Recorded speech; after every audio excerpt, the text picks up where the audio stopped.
السلام علیکم پاکستان۔ آج آپ لوگوں کو پاکستانی سب بہن بھائیوں کو 14 اگست مبارک۔ پاکستان 14 اگست 1947 کو آزاد ہوا تھا۔ آج 76ویں آزادی ہم منا رہے ہیں، لیکن آزاد ہم آج بھی نہیں۔ بہت سوچنے کی بات ہے کہ ہم تفرقوں میں بانٹ کر آج نام کے پاکستانی ہیں، لیکن پاکستان کی خبریں سن کر، پاکستان کا حالات دیکھ کر بہت دکھ ہوتا ہے۔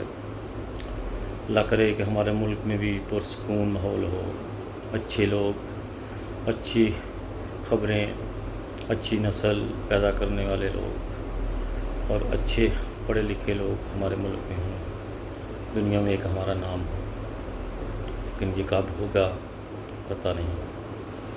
دعا کریں کہ اللہ تعالیٰ ہمارے ملک کو دن دگنی رات چگنی ترقی سے نوازے، اور ہر کسی کو مذہبی آزادی ہو، اور ہر ایک کو یہاں پر خوشحالی زندگی گزارنے کی توفیق عطا فرمائے۔ اللہ کرے کہ جلد یہ دن آئے اور ہم لوگ بھی دیکھیں کہ ہمارا ملک ایک بہت خوبصورت ملک ہونے کی وجہ سے آج بھی وہاں پر لوگ جانے سے ڈرتے ہیں۔ پاکستانی اوورسیز جو باہر کے ملکوں میں ہیں، وہ پاکستان جانے سے اس لیے ان کے بچے ڈرتے ہیں کہ وہاں کی خبریں سن کر بچے بہت ڈر جاتے ہیں، اور بہت دکھ ہوتا ہے جب ہمارے بچے کہیں کہ ہم نے پاکستان نہیں جانا، وہاں کے حالات صحیح نہیں ہیں، وہاں کی خبریں صحیح نہیں ہیں، سننے کو ملتی۔